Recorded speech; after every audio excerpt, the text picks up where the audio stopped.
Good morning, good evening, or good afternoon, depending on where and when you're watching this broadcast. I'm Thomas Fessler, my friends, and this is Disclosure Tonight. Happy Monday, July 29th, as we come together for a special edition of Disclosure Tonight to go ahead and talk about those things that our government doesn't want us talking about. Talk about those things from science fiction. Yes, folks, talk about those things.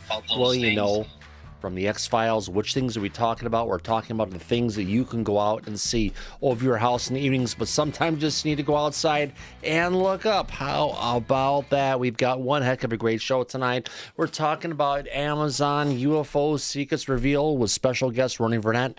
We've got a great show. RONY is here tonight for an interview with myself and Mike and everybody else. We've got a great opportunity to talk to someone who went deep into up the Amazon to go ahead and find out what he could find out and got some amazing results on that note. Let me go ahead and welcome in everybody in the audience. How about that? Let's see who the heck we have out there. Let's take a look and see. Let's welcome in our audience, shall we? And Joanne, welcome, Joanne. Aubrey McLeod is here. Brian Morgan, Carl Joe Garrison's here, along with Firefly. Fernando Suazo just popped in, along with Frankenstein. Ian Harding's here. Jan, J-Cat, Kelly Bro with those piercing blue eyes. Good to see you, Kelly. Meadow Gaming's here, along with Niles Guy, Paul DeMond, Rachel Osborne. Rough Freddy just popped up, along with That's Patrick. Holy cow, Patrick. Great to see you here. Tia Loreno's around, along with Victoria Nance, Wildcat Mahone, and our friend from Bristol, United Kingdom, Yellow Timing Tanker, also known as Andy. Good to see you, Andy. Thanks for dropping in tonight. Well, you know what happens next. Beyond welcoming the back, let's go ahead and welcome in our panel for the night. Who do we have there? Let's go ahead and take a look. We've got the wonderful, illustrious Targetor, remote viewing targeter, Laura Campbell. How's it going, Laura? It's great, Thomas, and I'm looking forward to tonight's show with Ronnie. Yeah, so am I. It's going to be wonderful. Also in the back, we've got the wonderful, our very own Tia Loreno. How's it going, Tia? Hey, Thomas. I'm excited for this tonight. Hi, Ronnie. Nice to see you. Great to have you here, Tia. On that note, let's go ahead and welcome in our dear friend, Mike Disclosure, who actually set up this opportunity for us to hang out with Ronnie. Yes, Ronnie has been doing amazing work, and we had to have him on the show to speak to the audience about what he's doing, because I think it's very important, and everyone is going to see as we do the interview with Ronnie. He's going to fill everybody in on exactly the work that he's been doing, which is going to be, I think, educational for everybody. Yeah, I think it should be a good one, my friend. Thank you for going ahead and setting this up. Without further ado, let's go ahead and welcome in our guest, Mr. Ronny VERNET. Ronnie, Ronnie, you're an electronics computer engineer. You are you're studying physics. You're a UAP researcher and founder of UAP Brazil. Thank you for coming in tonight, Ronnie. How you doing? Hi, thank you, Thomas. Thank you for the audience. I think it'll be a very interesting conversation today. Have a good night. Thank you. Yeah, wonderful to have you here, my friend. Hold on, let me go ahead and do this. You got that mic taken care of. Thank you very much. Yeah, it's great to have you here. Now, you've been going and researching, checking out the non-human intelligence. You've been researching the mummies that have been around. You've been going ahead and checking into a lot of the phenomena that happens in South America. And more recently, you went on a trip up the Amazon to go ahead and delve into the phenomena, which is what we see in the sky. And there's also a lot of other activities that people would attribute to UAPs. Do you want us to tell us about what you did and how you got there? Yeah. I monitored these cases in Amazon since 2014, when happened the first cases in the Acre state. For people that are not aware about the Brazilian geographic, the Acre state is located near the border with Peru. And we have, from decades, a lot of cases in this Peruvian side near the Pacific Ocean, and a lot of cases in the jungle, Peruvian jungle. And that was the reason that the Peruvian Air Force promoted and created a OIFA, which is the UAP office in Peru, to investigate these cases of abductions, people disappearing, people receiving light beams. And since 2014, these cases, these UAP, UFO incidents moved to the Brazilian side. So in 2020, I got some documents from the Brazilian government. I did it through the Brazilian Freedom of Information Access, the equivalent to FOIA, US. And these documents showed that the federal police, the prosecutor's office, the judiciary, a lot of Brazilian bodies from the government investigated these cases in the Acre state, in the heart of the Brazilian jungle, Brazilian Amazon. And these documents showed that this UAP in many shapes, cylindrical shapes, spherical shapes, were descending near indigenous villages. And for the first time, we have documents from Brazilian government showing that we are having UAP incidents in indigenous villages. Very close encounters.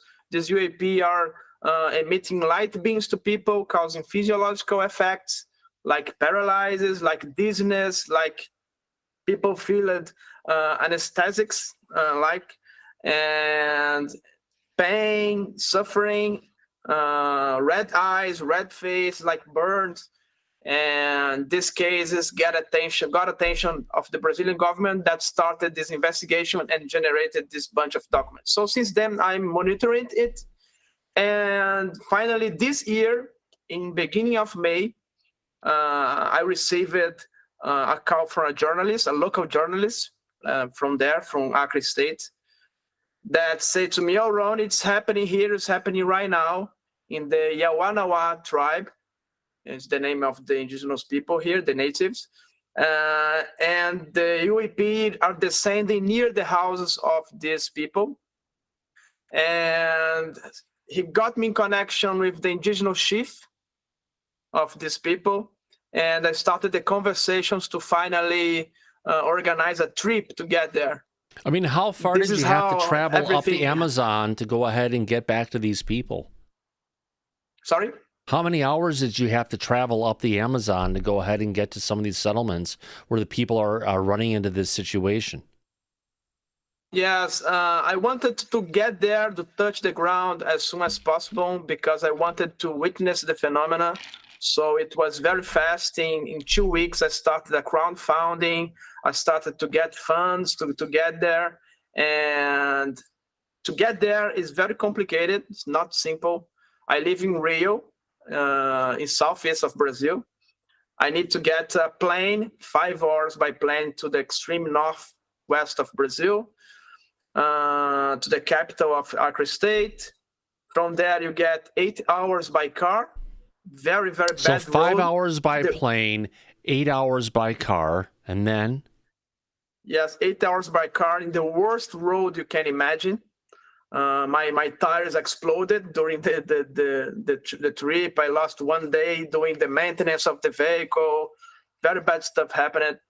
And finally, after 8 hours by car, you need to get 8 hours by boat. Not a luxury boat, but literally a canoe, very, very big canoe. Like a flat bottom boat that can go up in shallow waters up the Amazon, right? Yes, the Amazon is passing a very difficult times, very dry river, it's very shallow, and it's impossible to cross the river with a big boat. So you need to get a smaller one, very uncomfortable. A lot of trees that are in the mid of the river. Sometimes they have to cut the trees to the boat pass.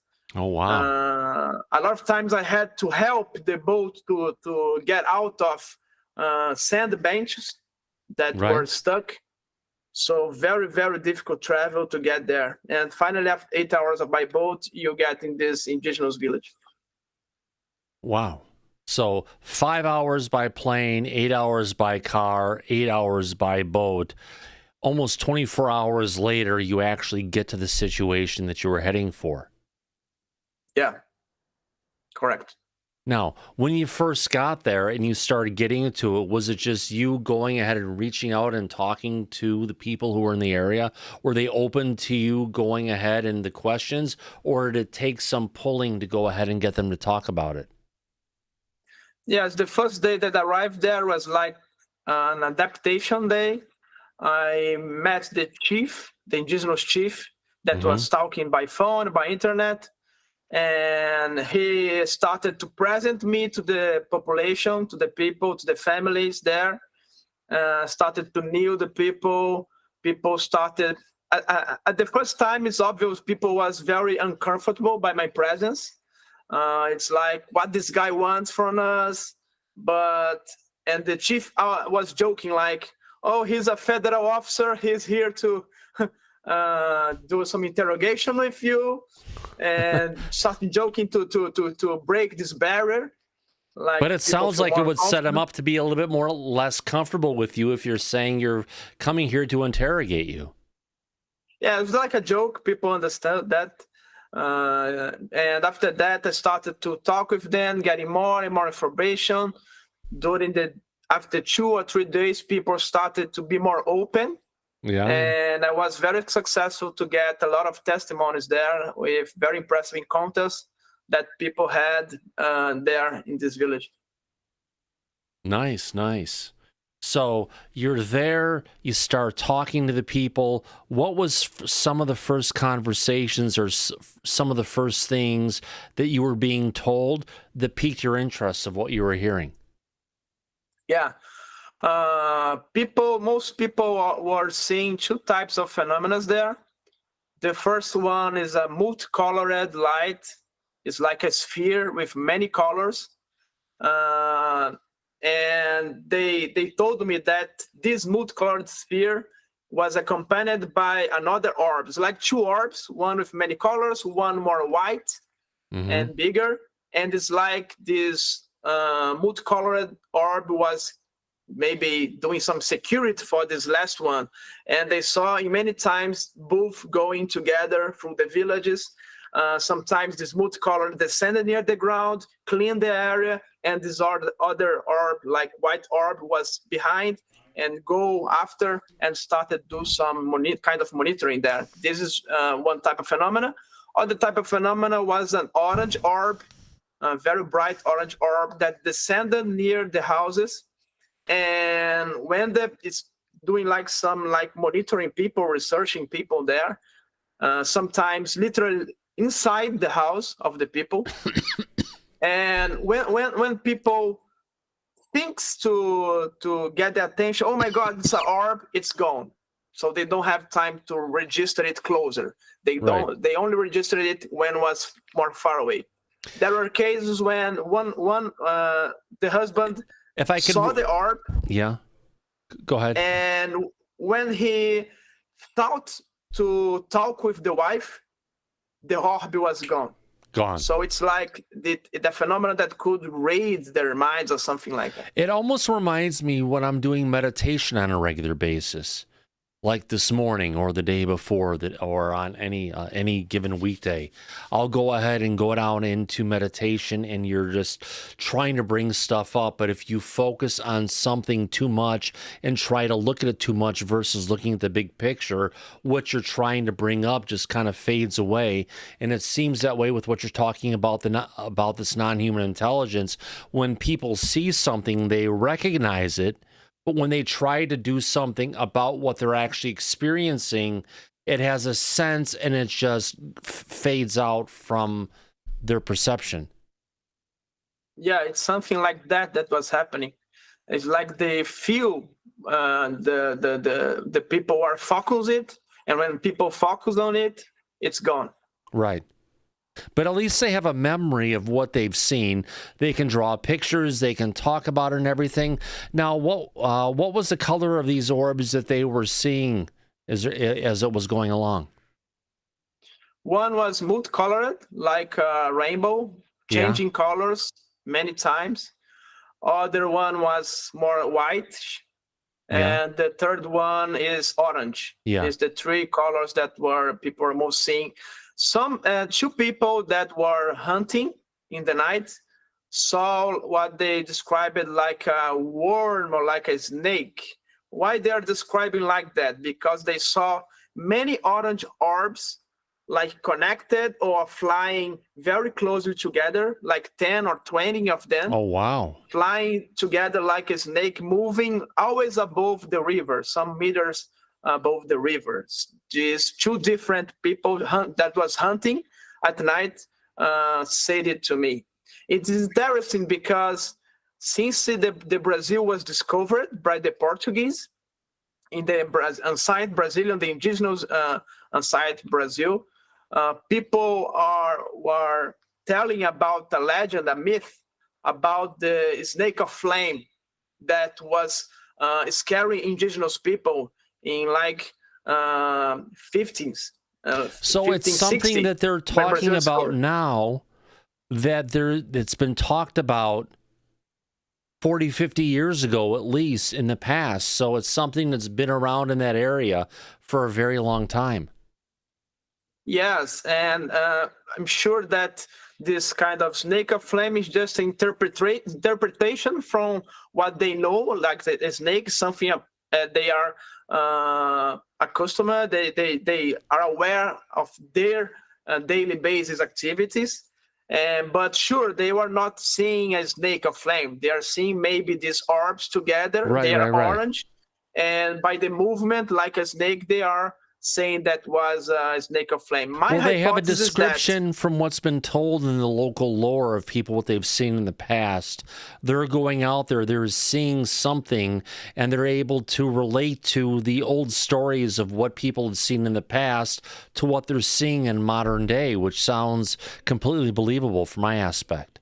Why would they want to go out there and be coming up with these stories when it's something that you can tell when you're talking to someone if they're making it up or if they're telling the truth?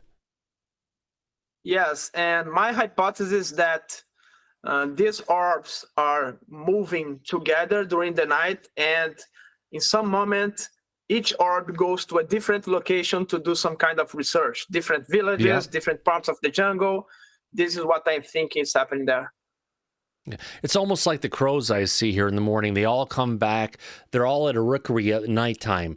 During the daytime, they all kind of fly out in all different directions, and they always come back and congregate, which kind of sounds like, you know, what we're talking about here is not just lights in the sky. We're talking about a life form that we don't understand and has been there in legend and lore for a long period of time, in some places going back thousands, if not tens of thousands of years.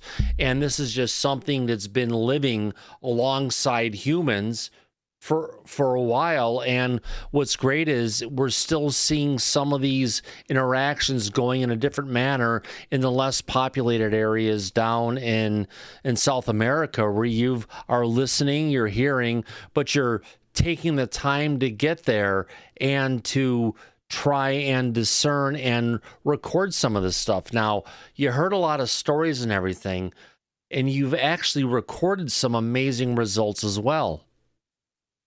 Yeah. The second thing that I asked for the indigenous people there, the villagers, was what's the direction that this phenomenon is coming more often? And it was to the west. 90% of them pointed to the same direction, and they said it comes from there, from the west, and goes after that back to there. And so I based all the installation of my equipment and my nights of observations to that direction. And because of that, I could confirm that was the direction, was the hotspot of the phenomena.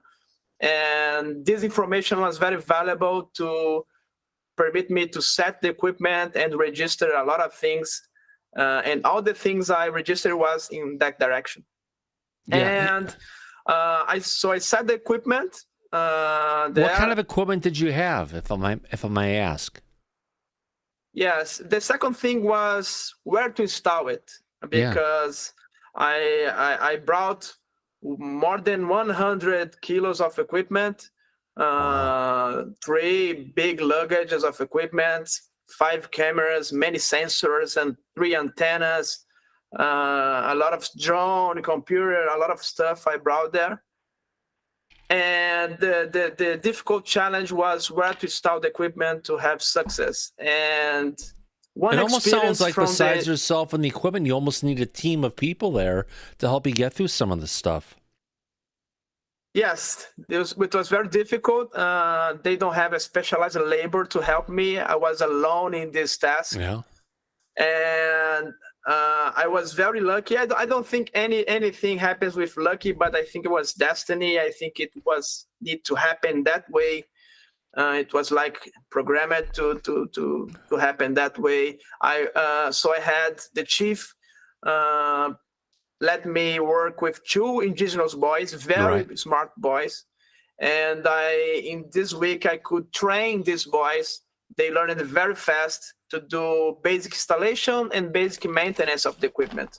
So these boys is the boys that I'm in contact every day on a daily basis to tell me how the equipment are performing, or to do some adjustments, do some configuration. And this is what I did there with this equipment and these boys. Interesting. So when you were working with this team of volunteers, these boys to go and help you with stuff, what kind of stuff did you work through and learn? Yes. It was very important because it was something natural, because the first night I was there, I was going alone to do some observations. I didn't have any equipment installed. And the first boy approached me and said, "Can I go with you? I'm interested to see these things." So sure, let's go. And at the third night, fourth night, I have 5 boys with me. It was crazy. All the boys wanted to go to see, and all they are it's like scientists there. They're very interesting, very questioning what's it could be. And I think this is one of the most important things that was done there. I like format these boys with this science feeling to discover more, to observe, and logically they will serve as sensors also. The human sensor is very, very valuable, and they will act like sensors, observing and getting data and informing me. So this was something very important that was done there with these indigenous boys. Nice. Interesting. So there's an interest coming from the community, people coming out there. So when you had these boys working with you, what kind of stuff did you observe? So at the first night, and this was what I was talking about, where to install the equipment, where do the observations. And one experience from the indigenous chief was fundamental to decide that. This experience was like that I would say. The indigenous was in US in an indigenous conference with many indigenous people around the world. People called him and said, "The phenomenon is happening here. We don't know what it is. We think it's maybe drones, people monitoring us." And the chief said to them, "Okay, I'm very far away. Just get the shotguns and bring it down." So all the men of the village started to hunt this phenomena and try to shot and bring it down. They was all the nights awake, all of them, all men, like 30 shotguns, 30 men with shotguns. Did they have slugs or just buckshot? I mean, did they just have regular shotgun shells? Not regular shotgun shells. That is more like for hunting. Slugs, like if you want to take down a deer, like, you want something that's a nice big piece of lead or something. Yeah. When you shoot it out, it can go ahead and just take it out. Yes. These guys are awake all the nights, waiting with radios, communicating different points of the village. Oh, wow. And so it was a regular organized effort between a lot of people of the village to protect it and go out there and prevent these things from doing what they're doing because they want to protect the ones they love. Yes, and during these nights, all the women of the village was protecting the children inside the houses together, and all the men was outside with this weaponry to try to shut down these drones that they thought they were drones. Right.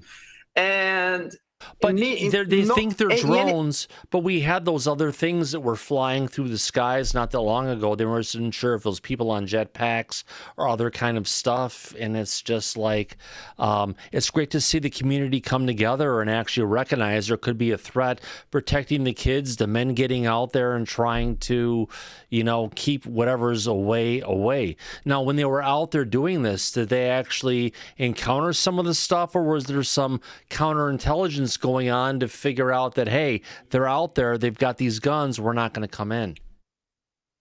Yeah, and then there is no night where they were successful to approach these drones, these orbs. Right. Because when they start to think, oh, it's there, it's gone. So they never was successful to approach and try to shot this. But after the indigenous chief returned to the village, he said, okay, I want to see this object. I want to see this drone, this phenomenon, whatever it is. And the chief was starting to suspect that it was something like a drone, because when the object was going down and people was looking for it, it was gone and started to go up in the sky very, very high in the sky, and stayed there for like 3 hours, 4 hours.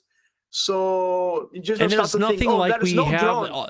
If you look at off-the-shelf drone technology we have that's out there, there's nothing that you're going to find that can stay aloft that high in the sky for 3 or 4 hours at a time. Yes, and this is the logics that the chief used it to start to suspect that this was not a drone, because it was something that people noted it's going up 3, 4 hours up in the sky, and after people slept, it's going down again, and people get behind to it go to the ground, people noted it up again. It's like a cat and mouse things. And when the chief returned, he said, okay, I will bring it down, I want to see it, maybe it's not a drone. So he coordinated a big effort in the village during some nights to try to get closer to it. You know what I like to see? I love to see. I mean, I'd be happy to put together a fundraiser to try and get these chiefs and everybody else in this village, get them some rifles where they can shoot at something at a very far distance. Give them enough rounds where they can practice when these things are coming out. If it is indeed a drone or not, they can go ahead and zero in on it and hit something 300, 400 yards out from where they're at. Or 300 to 400 meters for that matter. Yeah. And in one night, he was successful to get closer to it because... And this is important, where was this phenomenon? It was far away from the village, 20 minutes walking from the village. It's a place that they do the shamanic rituals there. Yeah. They don't live there, they go only there to do shamanic rituals when they have ceremonies. Contrary to what people think, they don't consume ayahuasca or psychedelics often. I was just about to ask that question. If have they thought of bringing in those who do take ayahuasca and other stuff to try and connect to those things that are up there in the skies above them? Because there's a higher level of consciousness that this stuff kind of runs on, and that humans can actually be elevated to it, because apparently we have the same stuff in it than they do. We have it, but it's more latent than it is active. Yeah, and they don't use ayahuasca, the ceremonies, very often. It's like one time per month. Yeah, but hey, if there's a one time per month, if they can, I'm sure there's also the magic mushrooms in the area as well, besides the ayahuasca and other stuff. If there's an opportunity to look if this is an area of high activity, the way to contact it sometimes isn't just with guns. It's also those who have the ability to get there. Yeah, and it was in that place where they do shamanic rituals that the chief had this close encounter. Tell us about that, please. Yes, the last house from the village is located like from 10 minutes from this place. Yeah. and the So it's a little bit more isolated. yeah, more isolated. Yeah. And the woman saw this orange orb flying to that direction. He called the chief through the radio and said, "Chief, it's here. It fly to the west. Maybe you can get closer to it." So he got that small cars that they have, that small vehicles that they use in range and so on. Don't know the name exactly in English, but these small cars, they had 2 of them there. Yeah. So he got in this little car. A little ATV, I think they're Little called vehicle, here, but yeah. ATV, yes, ATV. He got in the ATV with the shotgun, went to there, and he was in front of this orange orb that was like 10 meters from the ground on top of a tree. Oh, wow. Instead of being up in the sky, it had come down low. Yeah. And he didn't got close because he said, "Ronnie, I was in the perfect distance to make a shot that I wouldn't miss." So he got the shotgun, he pointed to the orange orb, and the moment that he tried to pull the trigger, he felt that his body was inflating. He felt his body was very, very with no mass, like floating. And he got a paralysis. And he couldn't pull the trigger, right? He couldn't pull the trigger. Yeah. And at that moment, the orb compressed, expanded, and it's gone. So, and it was gone. Yeah. Yes, this movement. And this time was very important. This incident was very important because it was a break in the less behavior to hunting, to bring it down to a behavior of let's try to contact. Because the chief said, if it was something malevolent, it was something bad, this orb could simply disrupt me. It could emit a light beam against me and put me down, and didn't want. The orb just paralyzed me. So at that moment, the chief realized that maybe it's at least a neutral phenomenon. And I also, after this event, he called me, "Honey, happened here yesterday." I was very impressed about that. That was the moment that I said I need to go there tomorrow to the village. And I talked to the chief and said, "Please say to people to don't shoot at this phenomena, because we had experiences in other villages in previous years where people tried to shoot and the phenomenon emit the light beam and people got knocked unconscious. So don't do this. It's very dangerous." And because of this, and because of that situation, that incident with the chief, they managed to change the behavior from confront to attack to a contact. This was a very important moment. Yeah. Well, it's important to understand it's an intelligent life form that's around us, and our guns aren't going to be able to work with it. If anything, it just shows we're being aggressive towards it. So if you can get from that potential aggressive stance to more of a, hey, let's communicate stance. One of the people that I've got a video up on the channel from Nicky Williams, and one of the things he did in the past when he saw a bunch of orbs out in the distance moving around, is he actually took a really, a tack light, really bright flashlight, and he started flashing it at it. So I guess it's maybe figuring out how can we help those who have this around them to figure out how can you get past a point of just experiencing each other, one watching the other, and figure out how we could help them to get to a point of actually communicating with this stuff. Because as you're talking about, you've got the village, you've got the guy who heads the village, and there's a distance between it. It's a little bit more not as populated, and you're getting these things that are flying by.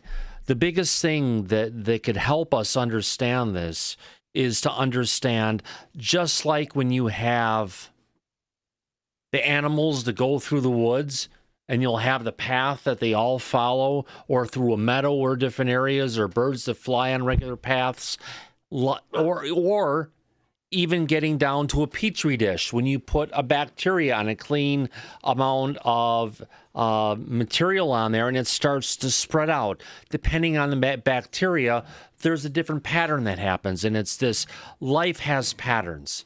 Whether it's a bird, a fish, an animal in the woods, an animal in the meadow or desert or anything, everything follows patterns. So if they can start learning the patterns of what they're experiencing and try to figure it out from their perspective, because they're more in touch with the nature in the area than we are, and maybe they can start, once they start picking up some of these paths that these things are following on, you can start to pick up the patterns of how often they're going there. So it gets beyond, let's just not just figure out where they're going from, but when they're on that path, how often is it happening? The only reason I say that is because right out in front of my house, literally right out there, I've got a path where I have these orange orbs that fly in front of my house, going from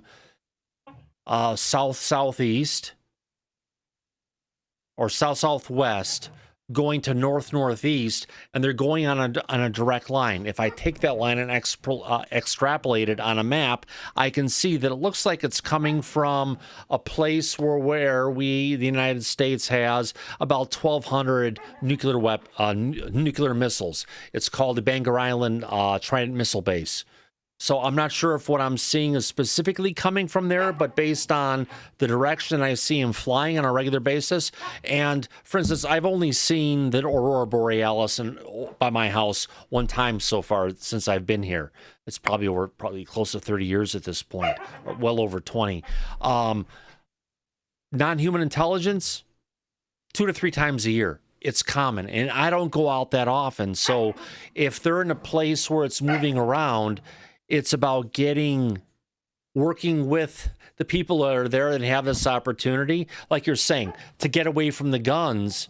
But what are the ways we can start learning the patterns? As soon as you can start figuring out the patterns, it becomes a lot easier to get out there, get equipment there, get it on site, and get people to start watching for it on a regular basis. Yeah, and this event with the chief was very important.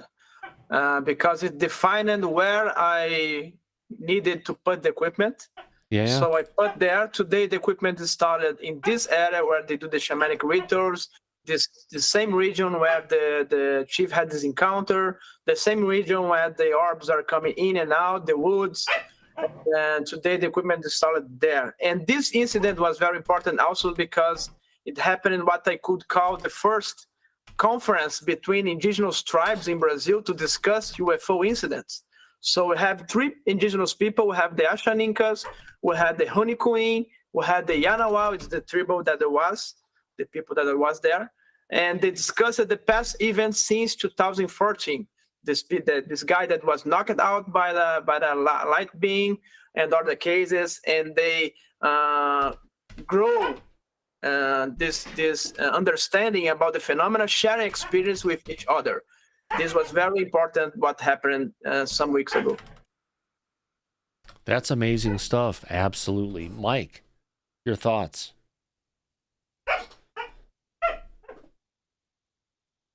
Mike? Yeah, some of the private conversations that RONY and I have had. I remember, RONY, you told me that you noticed that these objects tend to be more active in lower light, lower luminosity. Didn't you say there's a certain time of day that you've noticed in your study where they seem to come in frequently? Yeah, this place where they do the shamanic rituals is a very, very isolated place. As I said, 20 minutes from the village, and walking, and low luminosity, no people there. And I think this is a good reason the phenomenon start there, to manifest more often there. And there is a time window where the phenomenon manifests more. That's right when the sun sets. So in local time is like 6 p.m. And from 6 p.m. to 8 p.m. is the time window where the phenomena manifests more often. And one thing that I'm starting to notice that was also observed here in other hotspots in Brazil is that during the new moon, where we have very low luminosity from the moon itself, no luminosity from the moon, the phenomena manifests more often also. So the rule that I'm trying to figure out is that less luminosity, more UAP, more UFO. Right. So they seem to be more active, like on a new moon, but when it's a full moon, you see the activity drops down. Right, Ronnie? Right. Yeah. And some years ago, I went to visit people that was affected during the Operation Saucer in 70s. I visited some families. Another state in Brazil, state of Pará, near Colares. People know Colares very well documented. And these people say to me, Ronnie, when this village started to get more houses, more lights, more luminosity, no phenomena was appearing anymore. So it's one more data that corroborated this behavior, that the phenomena don't want to go to places that have luminosity, maybe because it doesn't want to be seen. Because if you have luminosity, you have humans, and maybe it wants to act in a more isolated places, do the research without being noticed. Right. No, that's a very good observation for the research that you're doing. I also saw that on your Twitter space, your account, you mentioned that there was an incident that occurred at 4:31 a.m. local time at the Yawanawa Indigenous Territory, state of Acre, where you had a UAP appeared above the house where the monitoring equipment was. You want to tell the audience what you encountered during that incident? What did you see? Yeah, I have many recordings with my equipment about these orange orbs. They happen more far away, like 300 meters far away. Very low altitude, like 10 meters to 20 meters high, on top of the tree level, but 300 meters far away. But we have a very, very close encounters, not with me, but with my equipment, that happened in this house where the equipment are installed. As I said, we have a time window where the phenomena manifests more often, 6 to 8 p.m. But it doesn't mean that phenomena could manifest in other times. And this is what happened. 4:30 a.m. in local time there, in this place, this isolated place where the equipment are started, a phenomena descended, a luminous phenomena descended on top of the house where the equipment was installed. In the video, you can see I have one camera, one sky camera that is 5 meters from the ground, and this camera was not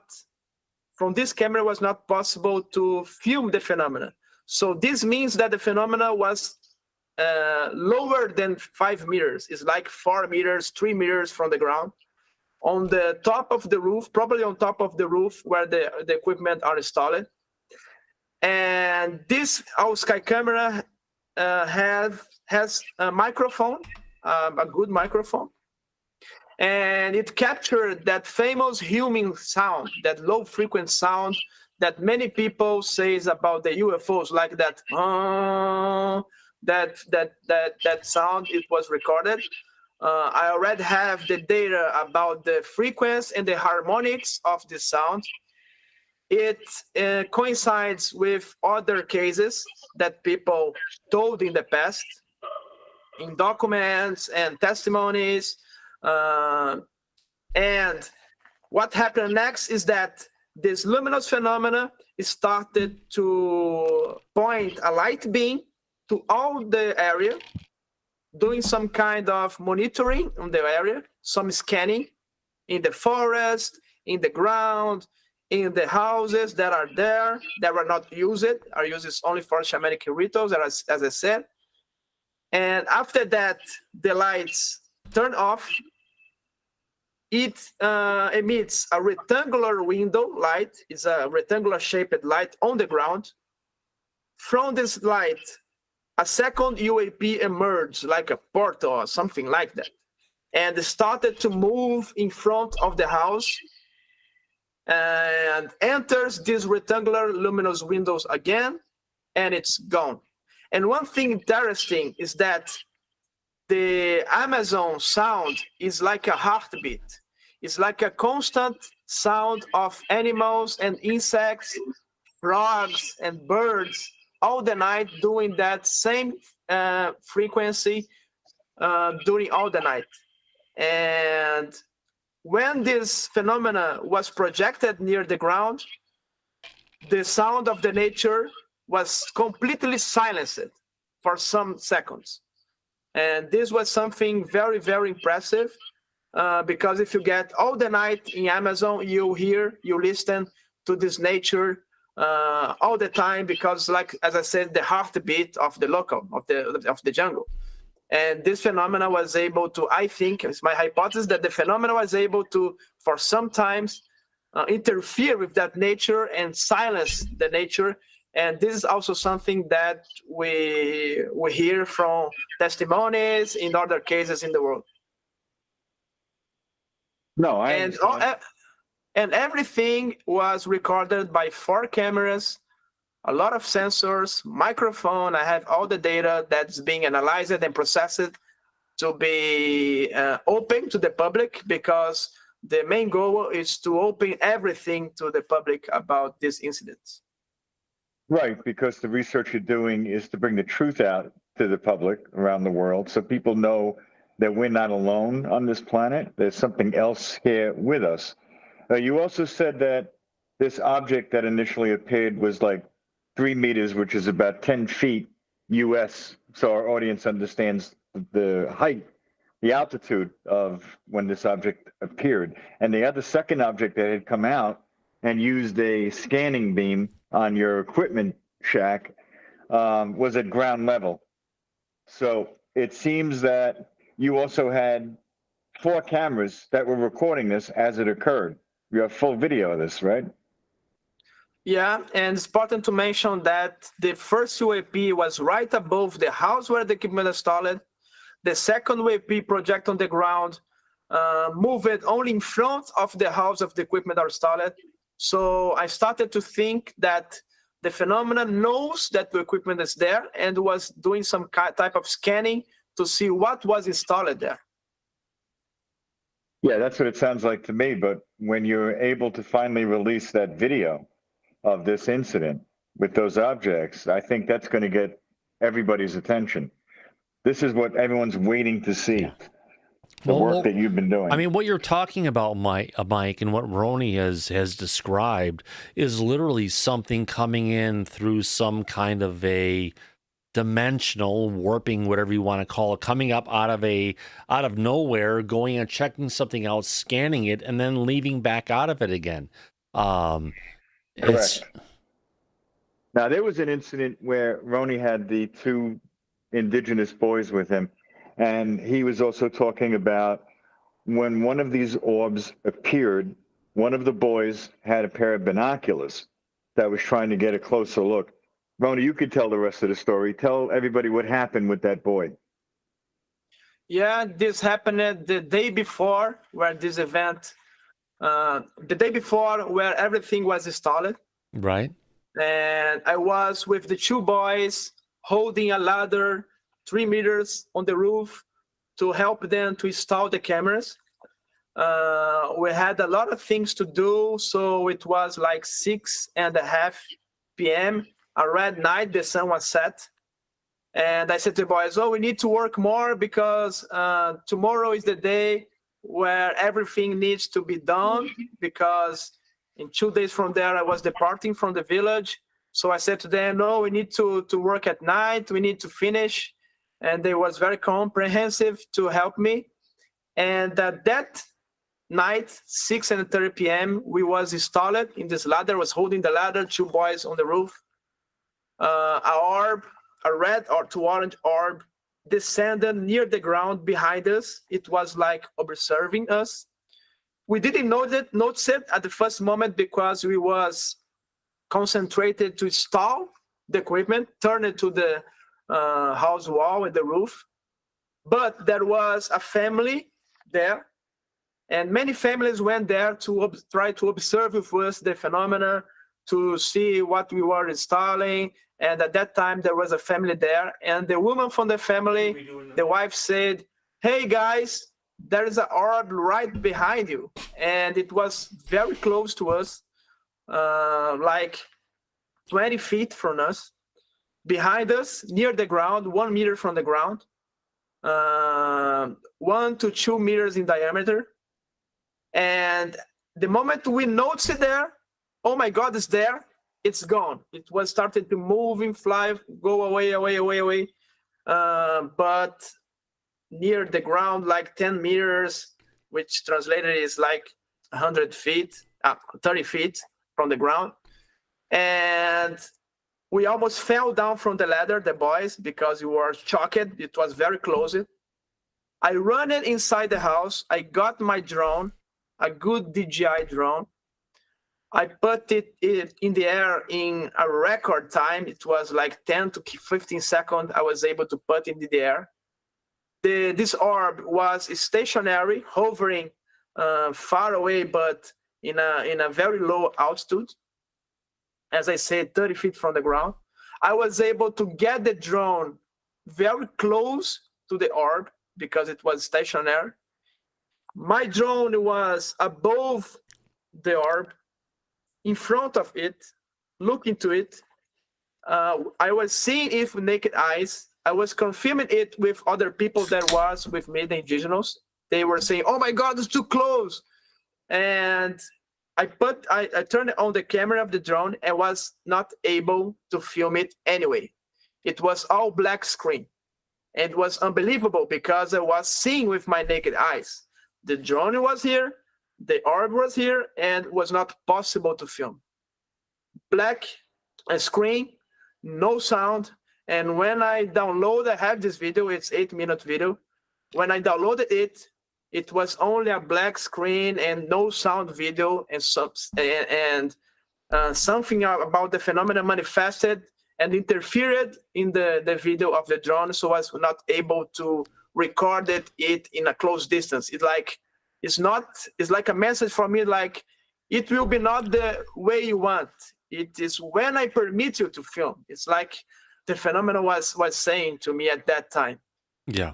It's kind of giving you that, but have you taken, if you still have that file, it would be interesting if you could take it and put it some editing software, take the brightness and contrast, throw the stuff up and see, throw both of them up high, see if there's something that can actually still be seen, even though you're getting a black screen.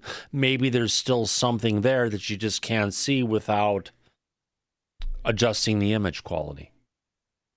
Yeah, I did it, and in the first seconds before the drone fly, we can see something very weird moving. It will be released I'm doing a documentary because I have a lot of testimonies, and I'm compiling everything in a documentary that will release it probably in August, where this footage and the footage of all testimonies will be published. Nice. So are you still in contact with the people back in the village? Do you have ways of contacting them? Although they're close to 24 hours of travel to get to them from when you first land in Brazil. Have you been able to talk with them since then?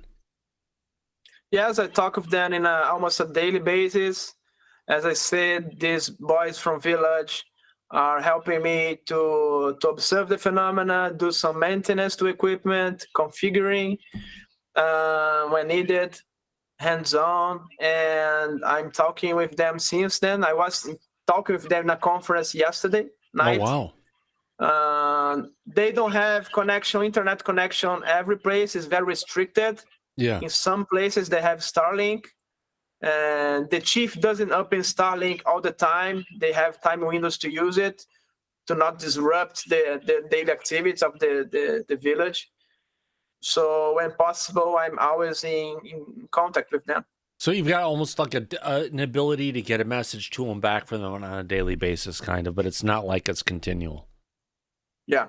Wow. But Rony does have his equipment that's still functioning. It has a Starlink uplink, so he gets the data in real time. It's always connected and always on, right, Rony? Yes, I have a Starlink. I brought a Starlink antenna, separated connection, only for the equipment, and it started running there. Nice. Yeah, so he has a real-time feed on the data that's constantly going on over there where we set up the equipment, which is amazing. Oh, gosh, yes. Because it gives you an insight into what's going on almost a real-time basis. But then it's almost like you need something to be able to sift through the data that's coming in if things are going on. Gosh, it'd be amazing to get some of Dr. Jim Segala's technology down to where with what Rony's doing down in South America. Well, Rony and I have talked with Jim Segala, and we're figuring stuff out. So, yeah, that's a good idea. And we've already had discussions about this. So, with the activity that Rony is seeing in that location, it's a hotspot. Oh, gosh. Jim is very interested and focused on types of hotspots like this. So, yeah, I think it's a good match. Oh, gosh, and, yes. Yeah, we're having these conversations privately. So, yeah, we're moving forward in that direction. Rony knows. When UFO news doesn't happen, it's about working with the people who are trying to make the discoveries, because this is the kind of stuff we need to move it forward. We're all waiting on Washington to come forward and give us the answer, but the answer is not just available here, it's available worldwide, and people like Rony and what you've been doing, Mike, to bring it forward is just amazing. If I may, Laura Campbell, you've had your hand up and very patient for a while. I commend you. Thank you. Rony, I'm curious, has anybody looked into disturbances in the animals besides just the silence, missing animals, or they're acting differently, or the plant life, burns or marks on any of the soil, or missing, say, anything that's different from the land that can be analyzed or brought back? Yeah, this is something I started to work with the indigenous chief to get people attention whenever people are hunting, to observe if they see some burns, some mutilated animals, something strange they encountered, to report to me. And this is something that we are starting to do. About the dogs, for example, it's not usual for them to have dogs, domestic dogs. There are some abandoned dogs that are free in the village, so it's difficult to get the data where this animal was behaving different and something like that, because they are free in the jungle, like jungle dogs. But this kind of data to observe the plants, the burns, the mutilations, the disappearing of animals like that, even if these jungle dogs, it's something I'm starting to do with help of the indigenous chief. Yeah, it's very important data. Okay, thank you. Yeah, wow. Mike? Yeah, no, it's believed, and Rony, we've discussed this. There's a consciousness aspect to this phenomenon. Yep. It seems to interact with human beings, and it seems to be able to detect when people are focusing on it. Like he mentioned about the boy that was paralyzed temporarily when he was holding the binoculars. So there's definitely a consciousness aspect to this. But it wasn't just the boy who was frozen with the binoculars, Mike. It was also the hunter who had the shotgun, who wanted to shoot the stuff, who felt like he was bloated and floating and he couldn't pull the trigger. Right, but that's not a question at that point of this phenomenon interacting with the equipment. It seems to have a profound effect on human consciousness that's in proximity to it. Yeah. And that's part of the research that Rony is currently doing. It's very interesting because it shows a distinct connection to this phenomenon and us, not just the environment. Yeah. Oh, gosh, yes. If I may, really quick, I want to go ahead and thank our audience for a couple super chats. We had one from Wildcat Mahone saying, "Welcome to the jungle." And then we've got another one coming in from FaZe Will, who said, nothing except super chat for $9.99. We missed you in the back today, Will. Go ahead, Mike. I'm sorry. No, it's quite all right. And Roni, the last time that you were in the Amazon, you spent about, what, 10 days there? Yes, 10 days. And you're planning on returning, you said, sometime in September? Yes, I'm starting the conversations to return there. Maybe end of September, maybe beginning of October. Ross Coulter helped a lot with this mission. It's something that will be announced soon. And he is very interested in go there with me, and something I start to negotiate to have him there and maybe to witness something with me there in local. Yeah, no, that would be very interesting to say the least. Plus, you'd have another adult there with you who is able to help with what it is that you're doing. So that would be interesting. When you go back, what are the plans? Are you going to add more equipment? Are you going to change any of the equipment you have there? What are your plans when you return? Yes, we are starting to see some adjustments, some space for improvement on the equipment. For example, as I said, sound is turned to be a very important variable. So we need to improve sound. We need also to improve in terms of thermal imaging, infrared imaging. I just will have one camera there that was not so much powerful. What kind of camera do you have there right now, if I may ask? Yes, I have all the types of cameras you can imagine. I have all sky camera. I have pan tilt zoom, a motorized robotic camera with 25 times optical zoom. I have regular 4K resolution cameras.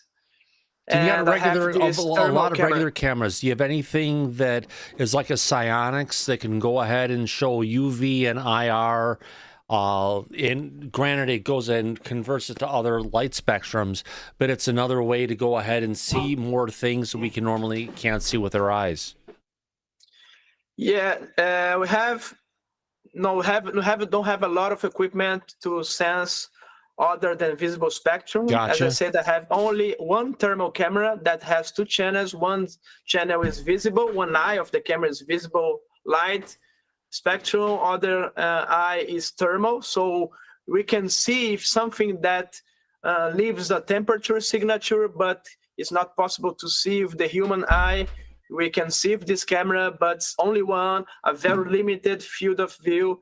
So we need to improve more equipment like that to see more things that we cannot see with our naked eye. So it's something like we want to improve. We want to improve also in terms of the light spectrum to decompose that light of the orbs that we are seeing in the frequencies, like we do with the sound, as I said. The same with radio. I have antennas receiving radio signals. So if the phenomena emits some frequency like we see in Skinwalker Ranch, we'll be able to collect data also. So the next visit will be to improve what we are seeing and improve the way of collecting the data that we're seeing right now. Yeah, and you said that with the data you've collected so far, I believe you're detecting an EM band of around 1.6 gigahertz so far? Yes, when I was there installing the equipment, I saw an orange orb. I was able to record it with the equipment. But at that night, I was configuring and installing the radio equipment. But during the tests, I was able to witness that I had a very strong signal of 1.6 gigahertz. and it's something I'm starting to process and analyze to see if I have this with other incidents correlated with images. The main main goal is to correlate the images that we are seeing of this phenomena with the sound, the electromagnetic signals, and so on. Exactly, which is very similar to the same work that Dr. Jim Segala is doing. Now, an So, yeah. interesting piece that Dave Mason was doing that they did back on the, if you want to call it, Terror in the Sky expedition when UAPX was around back in the time, they actually had something that would take sensor readings coming from the stuff they're seeing in the sky that would translate it back into light, which would then be transmitted back towards something that would be there. So it gives a way to be able to read what's coming in from the distance and what other things are going on and be able to broadcast it back at those in a similar manner that we've heard many times in the past with regards to the non-human intelligence doing the same thing with our own broadcasts. Yeah, I'm starting to do some experiments to broadcast 1.6 gigahertz signal. I have one antenna, one transmitter to do that. It's some tests that I'm starting to do to see if you have some reaction about the phenomena. In the future, I want to also test sound. So I have this recording the samples of the sound emitted by the phenomena that approached there. So maybe I started to transmit also the sound and also light to see if you have any reply from the Now, phenomenon. there is something that I remember. I have to go and look it up again, and I can pass on the information. There is something where they have, it's either 5 or 6 antennas that are all receiving information on 1.6 gigahertz, and they're spread up in an array like over a 6-foot circle or something to that extent. And it allows you it would allow an individual to not only detect specifically the signal, but also be able to do a extrapolation of specifically how far it is and where it is, and if it's moving, to be able to go ahead and detect it. You know, I can see it in my mind. I can't remember the name, but I'm going to have to pass it on to you because it's something that's like only $400 to $500 American, but it's something that if you want to get stuff out there and they're doing a detection on this bandwidth, rather than just looking for the signal itself, be able to determine where it's at, how far away it is, what direction it is, and where it's moving over time. Yeah, it's something we need to improve.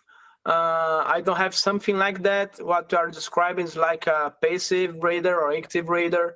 I don't have. It's not even just a radar, anything. but it's something that just listens on for 1.6 gigahertz. But because there's a bunch of antennas that would be set up in a circular configuration, it allows you to go ahead and determine angle and distance from it. Triangulation. Yeah. Triangulation, yeah. Thank you, Mike. It's something we need to improve. I agree with you that would be very valuable to have something like that. Oh, gosh, yeah. Today, what we have is directional antennas pointed to the hotspot. So if we see some 1.6 gigahertz signal coming, I know what's the direction that is coming. So this is what is I'm able to do today. And this is where the stuff from Dr. Jim Segala could kick in, because not only you're going to be able to get the 1.6 gigahertz rating on this, you're going to be able to detect the boost in gamma radiation and microwave radiation to tie into the other sensors that you already have at the location. Yes, this is something that I have there. I brought the experiment from the institution where I do my physics research. It's the Brazilian Center for Research in Physics. I brought the experiment of cosmic rays, ionizing radiation to there. A very, very good one, state of art, using scintillators. And with this equipment, we cannot only sense the radiation flux of gamma rays, X-rays, alpha, beta particles, but also determine the kind of particles that we are receiving, and the direction and the angle of the incidence. And this is something that is started there. which is amazing. Thomas, don't you think it's interesting, though, that RONY is, in his research with his equipment, is also able to detect audio, sound from these objects? Because a lot of the occurrences that have happened over a long period of time, people claim to hear no sound, no audio. But where RONY is in that hotspot, there seems to be a particular sound that is emitted by these objects, which I find fascinating. Yeah, potentially yes, because I do get the orange orbs that fly over here on a regular basis. There's no sound from them. You know, we hear sounds from helicopters in the area, from little Cessnas to other aircraft that fly around, you know, 737s, etc., from the local Painfield Airport. You know, we hear all the noise, but when the orbs fly over, we're not hearing any noise. But then again, I could be anywhere from at least 500 feet away from them, and if that's the case, maybe because these orbs are more up close to the indigenous people, they're able to hear it more. Well, 10 feet. Yes. Is what RONY said, and he was hearing a humming sound. He also said that when he first set up the equipment with the audio, he heard like a scratching noise, like a poltergeist activity, right, RONY? Yeah, there are some hypotheses there about the sound. By rule, the orange orbs, white orbs doesn't emit any sound, and I know that because sometimes these orbs were seen literally inside house of people, and these people didn't hear anything. So maybe there is another type of phenomena, like a machine, like flying saucers and so on, like vehicles, that could be responsible to that event where I capture this sound. And I think this is another phenomenon that was manifesting there, not orbs, because it was a strange phenomenon that projected another UAP on the ground. So maybe we are dealing with many types of phenomena at the same place. And one evidence that could suggest that is that at the first nights when I was there, I witnessed poltergeist incidents. A lot of strange noises in the middle of the forest, like scratching furniture, scratching heavy beds and other kind of furniture against the ground, like a wood ground, literally in the middle of the forest. There is no way it could be something explainable. So this is what I witnessed in the first nights. And also other nights I witnessed battery drainage of flashlights, smartphone malfunctions, the light lamps starting to blink, and all this kind of events that we would describe as poltergeist events together with this luminous phenomenon. But scientifically, if you have mechanical equipment and it's draining and it's being turned off, isn't that some form of like an electromagnetic pulse or EM interference with the actual equipment itself? Yeah, I think it could be EMP, electromagnetic pulses, interfering with equipment. But I think we have more than that because of the sounds that I heard that was literally close to my ear. It's like was something happening. That sound was, the source of the sound was almost inside my head because it was very clear sound. And so I think there's more than electromagnetic interference to this case of poltergeist phenomena about this phenomena that I could hear and listen. Well, it would all depend on if you were able to physically hear it, and the audio equipment, the recorders, the microphones could not. Then that could be something on a consciousness level, not on a physical, mechanical level, right? Yeah, maybe we could have some electromagnetic signal that was interfering with my body function and produces this sound in my head and the head of the boys that also listen to it. It was hypothesis. Yeah. And we know that infrasound and very low frequencies can perform some physiological effects in our body. So start to hear things, start to hallucinate and something like that. Maybe a hypothesis could be a source of electromagnetic signal that was causing it. Well, it sounds pretty similar to what they were describing for the Havana syndrome. And we know now, after the research, that that had to do with electromagnetic field, EM band, on a high, like you said, on very high frequency. And it seems to interact with us, our bodies, physiologically. So it could still be that there is a field that these phenomena or objects are emitting that is affecting and impacting us, like when you were there.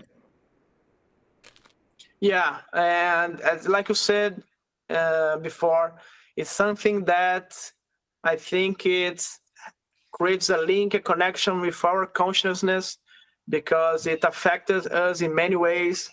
Like I said, when I think to get a photograph, when I think to point to it, it's gone. The question of the paralysis, the question of auditory perceptions, and so on. So I think it affected, it's connected to humans and affecting humans in many ways. No, I agree, because if you remember the private conversation we had with Dr. Jim Segala, he was describing something similar when he talked about the research that he originally did at Skinwalker Ranch. He said that with all the equipment they had set up, that he noticed that there was only activity with this phenomenon when people were present. When people weren't there, there was no activity. So there could be a consciousness connection to this. Something. It seems to be either that or we're attracting the phenomenon, our presence. And it seems like what you're telling me is going on in the Amazon with the indigenous people that are there. They're interacting with this phenomenon on a regular basis, and it might have something to do with the simple fact that they're there, they're present. Could be attracting this phenomenon. What do you think about that, Roni? Yeah, and the evidence about that in many occasions, the orbs were seen inside the houses, like observing people on top of the houses, like observing the where people are living, and all the situations very connected to these indigenous people. Maybe doing some research there, some human research with these native people. And I really agree that the phenomena has this kind of connection with the humans. When I was installing the equipment, the orbs appeared behind me to see what we were doing. It was very clear about that. When we have this phenomena being projected, the UAP projected on the ground, it was projected on the ground to the only camera that was installed looking to the ground to capture. So I think it was wanting to be captured. And everything connected to what we humans are doing, what humans want to research, and something like that. No, that makes sense. And also, it might have something to do with the indigenous tribe. And Right. I've had private conversations with Ross Coulthart recently, and he also told me that in Australia, the Aborigines that are also indigenous, he is doing a study as well in the Aborigines and their encountering of phenomena like this. And also here in the United States, he has recently been visiting other Native American indigenous tribes to this country that also seem to be exhibiting. Right. But Mike, that leads me to the next question I want to get into. It's something talking about indigenous and everything. Is this something that goes back into the lore of the people who live in that area, going back many generations, maybe more than 50, maybe 100 or 200 years? Well, according to what Ross is saying, he believed that. He's looking into it. I'm sorry, Roni. I didn't mean to cut you off. Continue. No problem. In many indigenous tribes in Brazil, this is a fact. As I said, we have the lore, the myth of the snake of flame, the snake of fire. But in this specific indigenous tribe, they never witnessed something. There is the first time. What they say is that for their culture, their belief is that there is a spiritual realm where they connect using ayahuasca. the herbs, the psychedelics, but it's not normal from them. These things come from the spiritual realm to our world. This is what is shocking them. They agree that this spiritual world exists. There is a good, there is evil. They connect with it. But what is most shocking for them is these things are going to our world and visiting them, because this is not something compatible with their beliefs. And it's not just their imagination. Thomas, doesn't this sound a lot to you like we're not just talking about spiritual? Could that be another term for interdimensional? What do you think? Yeah, I think it could be the case. The another reality, another realm, another dimension. It's something that could fit the indigenous belief with what we are speculating with David Grush, Colonel Cornell, and others about these interdimensional beings. But you have to look back to even Colonel John Alexander 20 years ago was saying they're more likely to be an interdimensional being that we're dealing with than something from an outer space. So it's something that's been out there. It's something that's been saying even Dr. Gary Nolan describes this as the shadow biome. Ted Rowe, who is someone who is an experiencer who headed up NARCAP, is still one of the leads of NARCAP, for that matter, has gone and had up-close experiences with these things. And it's just, I guess we just have to say, based on what we're seeing, this is something beyond the normal. Hit something and it's real, let's pick it up and look at it. It's something that's up in the sky, it's something that's around us, but we have to understand there's an intelligence to it. There's something that it's not just, humans with our heads and our hands and everything and our legs and our feet are moving around. This is something that's there, that's representing so much more of what we can understand. So yeah, it could be from another dimension, or however else it could possibly be described by the civilizations that have been here much longer than just the Western Europeans. Yeah, and this could be a connection between what the indigenous believe and what we maybe scientifically is happening. Yeah. As I said, you had this case where the UAP, a second UAP, was projected literally from a rectangular window, projected by another UAP. So where this is coming from, this is a hologram, this is a physical, this is something interdimensional, something that we need more data. But I it's think something that's coming here, and it's interacting with the area by scanning it with its beams or whatever is going on, which takes it out of something. Well, is it a hologram? If a hologram is just there, if it's a hologram of a pill bottle, it's just a pill bottle. The hologram of the pill bottle could not go ahead and just scan and send off a beam of light interacting with what's around it. And that goes beyond a hologram. That comes into more of a, interdimensional technology. Interdimensional thing that we're seeing that we don't understand, but we can visualize it and try and, talk about what the heck we experienced. And RONY, I'll give you an example real quick. David Grush had a private meeting beginning of this year in New York City with a group of very important people in Wall Street. And one of the things that he discussed at that time was that the United States government is in possession of a craft that's 40 feet in diameter on the outside, but over 300 feet on the inside. Now that sounds a lot to me like not three-dimensional technology, but interdimensional. What are your thoughts scientifically on that type of technology, RONY? Yeah, it's very curious. I heard about that.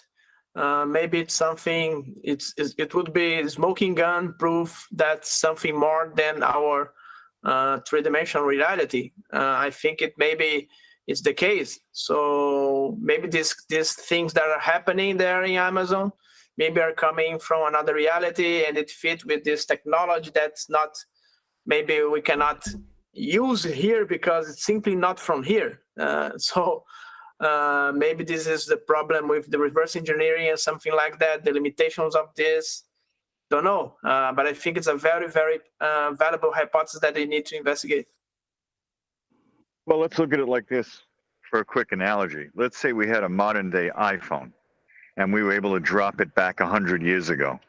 With all the top scientific minds, and they wouldn't be able to reverse engineer that because there's no cell towers, there's no microcircuitry. They would have no clue and no idea of exactly what it is or what it does, which is kind of like where we're at with this type of technology, don't you think? Yeah, and maybe we'll figure out how the screen works, maybe how the antenna works, but we'll never be able to figure out how the whole system works. So maybe this is the case that's happening with this reverse engineering stuff and so on. Maybe they discovered some things, some components, but was not able to figure out the whole system. Right, because if it goes beyond our level of understanding and our level of technology, we're going to hit an impasse. We're going to hit a brick wall and not be able to go any further with the reverse engineering. It seems like that's where we've been at for some time, and it makes more sense now than it did back then. But if anyone's going to find the truth, if anybody's going to get to it, especially in the Amazon, it's going to be you, RONY. You're the one on the ground there. You're the one with the tech doing the actual work and the research, which is completely amazing. It's why we're very excited to have you come on and speak about this to everybody so they know what you're doing. And that's going to eventually lead to some breakthroughs in our level of understanding. Yeah, I'm sure that I will not reveal, I'm not able to alone reveal what's the origin, what the purpose of the phenomena, but I think I'm putting some very important piece to help more people to discover things around the world. So I think to share data is the key thing we understand more about the phenomena. I don't know if we'll figure out the whole scene, but if a lot of people around the world start to put one piece like I'm doing, maybe together we can discover a lot of things soon. Yes, I agree, which is why you and I have been speaking privately with Dr. Jim Segala, Jared Yates, Tim Ventura, and all of the top scientists in the field to try to better understand what this phenomenon may be, where it comes from, why it's here, and what's going on. And I think by working together, that's the only way that the truth is going to be able to come out. If we wait for the government to give that information out, we'll have a long wait. So that's why the work that you're doing and everybody working together is so important at this point, RONY. And we're eternally grateful for the work and the effort that you put into it so far. It's incredible. Yeah, and one thing that I observe is that the phenomenon is very intelligent. As I said, the case of drone, where I was with the drone literally in front of orb and I could not film it, showed me that if the phenomenon want, he wouldn't appear in any video recording, in any evidence that I'm collecting. What I'm starting to observe is that the phenomenon is sometimes wanted to be seen. He wanted the data to be collected, and maybe it wants starting to show to the people, and maybe it was aware that my equipment could do this publicity of the data. Maybe it's aware that I'm a person with contact with you guys and other guys that could share the information around the world. And maybe the phenomena is aware of all that, and the phenomena is starting to maybe a plan of catastrophic disclosure itself to pressure the governments and pressure people to bring more data, to bring more information. And maybe it's a time where the tide will change to the revelation, maybe. Yeah, hopefully that's what the goal is. That's why everybody's working together to try to accomplish this. My question to you is, now that you're getting real-time data from the Amazon through Starlink, are you planning on using AI in some form to go through the data? to get a better real-time understanding of any fluctuations that you may see? Yes, I'm planning to do AI it's a lot of data. It's every 5 seconds, every 10 seconds, I have a sensor sending data. So it's a lot of steps to process. So I'm planning to have AI to learn about some patterns. For example, sound patterns and electromagnetic signal patterns, and learn these patterns to analyze the data and see, okay, I found something here, take a look here. So AI maybe could automate this process of data analyzing. And maybe start to discover other patterns that I didn't notice it. Right, that you weren't aware might be there. What type of AI were you thinking about using? There are a lot of AI that I could use, like to process data on the cloud, like Google, like Microsoft and others, starting to try to test something because this infrastructure is opportunity to have this data automatically transmitted from the site to a cloud, and this cloud processes this in real time. It's not easy to process this enormous amount of data, so we need some of these big companies helping on that, and something I'm trying to test to see what fits better. But it's a process that I'm starting to do. It's something that will take time, and you need help from other people. Which is why we're talking to the public about all this, so everybody that's willing to help in some way will help bring the truth out faster. The cloud services that you're using now, is it like Amazon Web Services? I'm testing Google Web Services, Amazon Web Services, Microsoft services, doing small tests to see what fits better, and to escalate and improve and choose one to do it. So it's something it is being tested right now. Google will be the cheapest. Just saying, coming from a big data perspective, Google will be the cheapest avenue, honestly. They give you a lot of free stuff to get into it. They give you a lot of free stuff on a regular basis, and their overall cost of ownership of what you're putting into the platform, you'll save money on Google. Just saying. Hopefully that Do you tip can think help. Google is reliable, Thomas? Yeah, 100%. That's the most important thing, the reliability. Reliability and uptime, but there's also a total cost for what you're getting into. Microsoft screws you because not only do they want you to have the services and everything you're trying to do, you actually have to dedicate machines to it, and you're paying for just that machine, for the data coming into the machine, for the data coming out of the machine. They charge you in every particular possible aspect they can. I guess everybody does that. That's why there's a cloud, but people are going back to a hybrid cloud. Now, just talking about artificial intelligence, it's a buzzword these days.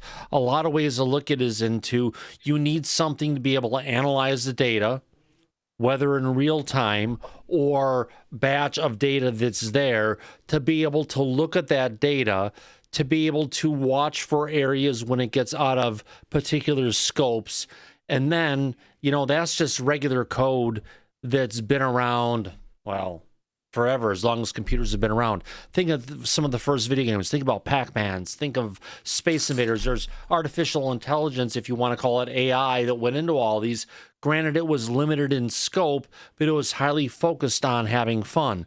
Now, if we're looking at the same things for going through these signal strength, through all these different types of signals, it's understanding what is the normal band, what is the normal band of what to expect, and if you have something that goes above or below that particular part of the normal spectrum that's to be expected, to be able to cache that data with time codes and such so you can understand it, but then being able to, now that I have all these chunks of data that are outside of the normal, and I've got all the stuff that's abnormal, I'm going to look at those particular pieces, and now I can take those individual pieces and compare them to one another and see, is there a pattern? Is there a pattern in time? Is there a pattern in day of the week? Is there a pattern, which, Ronnie, I wanted to bring up with you tonight, something that's very important from what I've learned from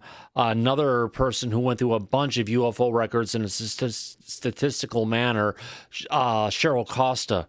And she has basically come out and said that a majority of all UFO sightings and everything that's going on, it doesn't have to deal with the time of day, but over a long period of time, it deals with the if you look at our planet, if you look at out in the horizon, like I've got going behind me right now, you've got the actual, if you want to call it, sunrise and sunset. Between the two, if it's not between those two, you're not going to see it, right? So what they say is, if the Milky Way galaxy, the center of the Milky Way galaxy, is between its sunrise and sunset, or galaxy rise, galaxy set, and it's overhead, that's when a majority of UFO sightings are happening. No, they may have iPhones in the jungle, but I know there's an app that I've got on iOS that's out there called Galactic Center. And well, you can't see it because it's a green screen. I'll get my face out of there.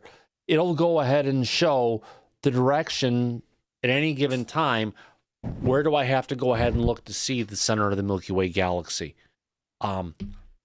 Another sensor, another way to think about it, but it's another way to take and look at your sensor data and say is, let's look at the bigger picture beyond just our planet and stuff, and be able to start taking some of these pieces of data and connecting the dots. This is the kind of stuff I live for. How can you look at big data? How can you find all these chunks? How can you find the relationships? But then how can you get people to go ahead and automate the systems to go ahead and look for these things and figure out everything in between? Sorry if I talk too much. No, it's perfect. And that's exactly what Roni and I were just talking about. Yeah. That's very good points, Thomas. Yeah. From someone who's in software architecture, been a designer, been a developer, been a senior developer, been an engineer. I'm an architect and kind of this stuff. So it's just a matter of looking at it. How do you get the stuff from what I've got here into something that's worth something there? Makes perfect sense. Yeah. So, when Roni is going through all of these massive amounts of data, you might be able to suggest the most efficient way of detecting any patterns. Right. Finding the platforms, finding the stuff that can get there that is as automated as it possibly can be, because that's the last thing you want to do is have to go through this stuff manually. And if you get into something that's intelligent, learns over time, meaning it finds other patterns that are outside of it, tries to put it together, anything like that would be great, but it's just a matter of getting the team to put it together. And I'm sure there's a ton of people who watch this program who are involved in that tech. If you're out there, reach out to us. I'd love to work with you. Right, Please Mike? do. Yeah. Oh God, yeah. It's a community thing. It's Exactly. not about me. It's not about you. But it's about people like Roni. It's about like everybody. So yeah, it's like us, Mike. But we're a part of it to bring it all together. We're a cog in the machine, Thomas. Yeah. Trying to help it work to bring the truth out. Exactly. Call me the oil can. Oil can. Wow. Roni, it's been great having you out here tonight, my friend. Thank you very much, Thomas, Mike, Laura, Tia, Faze, everyone here, your audience. It was a very profound experience to be there. As I said, when we was talking before the show, I was not expecting to see this kind of evidence, to witness the phenomena there. I was just expecting to interview people, put some equipment, and wait something to happen. Yeah. So I think, as I said, nothing happens by randomly. Everything happens with a purpose, with a destiny, with a needed timeline. And I think this phenomenon is starting to manifest in equipment to bring more awareness to maybe a time of revelation. And so thank you again for giving this opportunity to put this data more publicly, to publish this, to spread the word, to more people do what I'm doing, because as I said, alone, it's not possible to do anything about this. It's all about the community. It's about sharing data. If you get more RONYs around the world, I think we'll start to get some interesting data. We'll be able to do some correlations. What kind of frequency that I'm finding here? What you find in Japan, for example, and another indigenous tribe in America or in Australia. So I think doing this, if the community approach, we'll be able to know more about this phenomena. Yeah.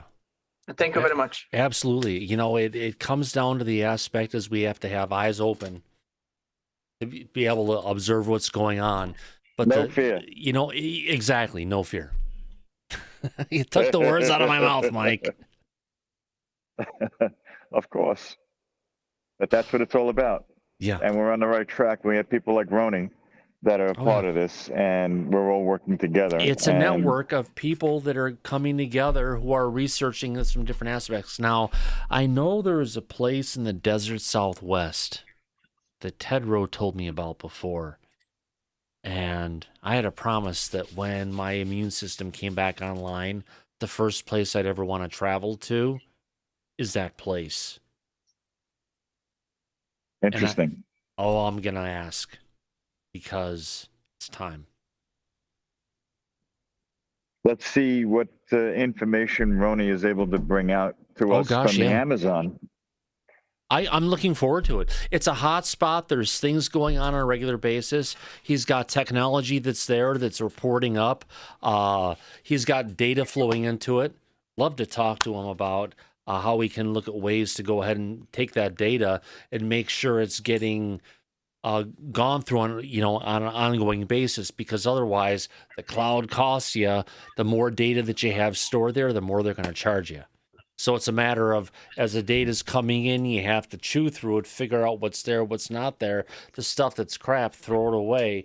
The stuff that's worth something beyond regular noise, you store. It's about automating the process. It's big data for trying to detect UFOs. That's what it really is. It is, but you also, in your day job, have a lot of experience with this, with your background as well.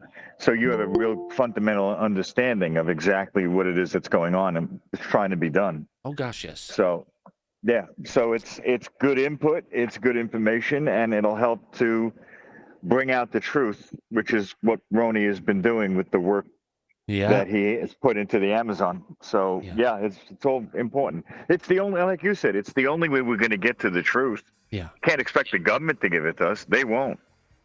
We know that. So that's where we're all at. And we are grateful to RONY. RONY, you're going to come back and you're going to speak more about the research that you're doing than when you return, right? Yeah, thanks. It's expected I expect to return there in 1 to 2 months to improve the equipment, to bring raw scooter there. There's a Brazilian scientist, a PhD in physics, prominent science that is helping a lot. He will be there also, and maybe we'll get some very interesting data in some months. I'm looking forward to it, and hopefully you'll return and we could speak more about it to the public when you come back. Okay. And really quick, to Disclosure King, I'm not the best programmer, but I've worked with a bunch of really great programmers throughout my experience. Just saying, it's been a great time to go ahead and create games and create tools and create software. It's been great to hang out here with you, RONY. Appreciate you coming out. I want to go ahead and thank really quick, if I can, about the music up and going, and the supporters of Disclosure tonight, including we had a couple super chats come in. One from Wildcat Mahone. Thank you very much, Wildcat Mahone. And then another one from FazeWill. Thank you very much. I also want to go ahead and thank the people who have been in the chat, who's still out there right now. Let's thank Abir Rex for being here, Anonymous Rex, Kriti Banis, Disclosure King, Firefly, Freya, Helen and Black, J-Cat, Kathy, Kelly Bro with their piercing blue eyes every time, Kelly. Metal Gaming, Mr. Catfish 2100, Paul Damon, Rough Reddy, Shelly Montgomery, Shermanator Osborne, our resident agentologist, and watching vids 1.4. How about that?